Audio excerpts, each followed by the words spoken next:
आप देख रहे हैं अल्फा डिफेंस हिंदी में आपका स्वागत है।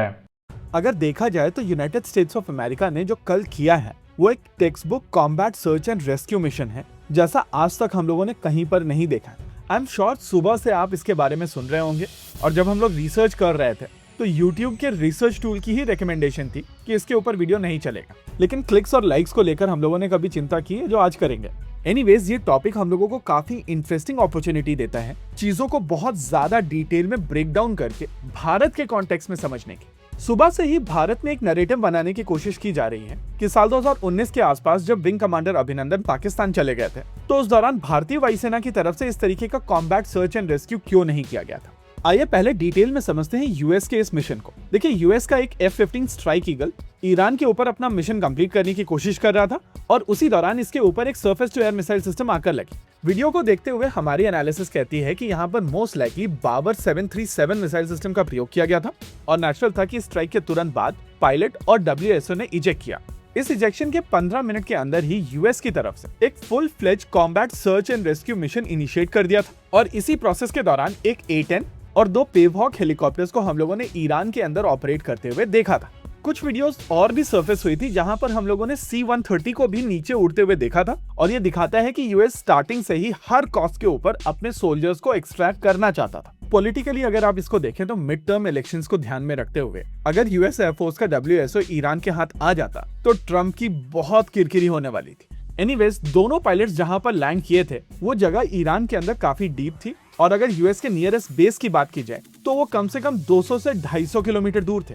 इसके अलावा आपको ये टेरेन भी समझनी पड़ेगी। जिन जगहों पर ये पायलट्स आकर लैंड किए थे वो एक आइसोलेटेड जगह है माउंटेन्स के ऊपर, यानी कि वहां पर बहुत ज्यादा पॉपुलेशन नहीं है।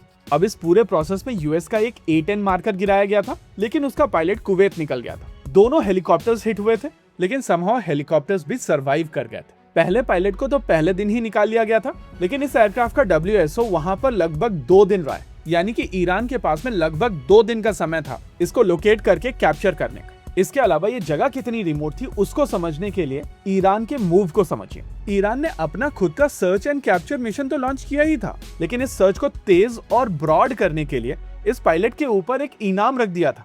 हालांकि कंटिन्यूअसली यूएस की तरफ से सर्च एंड रेस्क्यू चल रहा था और उनके एयरक्राफ्ट हिट हो रहे थे, लेकिन फिर भी उनका मोमेंटम कम नहीं हो रहा था। इस पूरे एपिसोड में यूएस ने एक A-10, 2 C-130 और एक MH-6 लिटिल बर्ड हेलीकॉप्टर खोया है। वहीं पर एक MQ-9B को लेकर क्लेम है कि ये हिट हुआ है, और 2 पेवहॉक हिट हुए हैं, उनके विजुअल्स आ चुके हैं, लेकिन हम लोग कंफर्म नहीं कर सकते हैं कि क्या दोनों ही हेलीकॉप्टर हिट हुए हैं या एक हेलीकॉप्टर हिट हुआ है जिसके मल्टीपल एंगल्स से विजुअल्स हैं। एनीवेज, बॉटम लाइन ये है कि यूएस ने काफी एसेट्स यहाँ पर खोए हैं, लेकिन वो अपने पायलट को रेस्क्यू करने में सक्षम रहे। अब क्योंकि यूएस की तरफ से ये डेयरिंग मिशन किया गया है तो नेचुरल है कि हर जगह पर अपनी सर्विसेज से इस तरीके के क्वेश्चंस पूछे जाएंगे, और लगभग उसी तरीके से भारत में बहुत सारे लोग अपनी सर्विसेज से ये क्वेश्चंस पूछ रहे हैं। पर्सनली हमारा मानना है कि क्वेश्चन पूछने में कोई बुराई नहीं है, जब तक उन क्वेश्चंस के पीछे किसी भी तरीके का एजेंडा ना।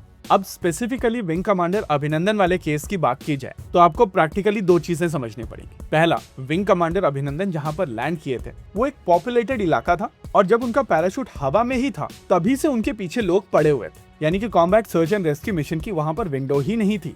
दूसरी चीज, अगर किसी स्कर्मिश के दौरान आपके पास में एनिमी पायलट आ जाता है तो क्या आप प्रैक्टिकली पीस जेस्चर के तौर पर पायलट को लौटाएंगे?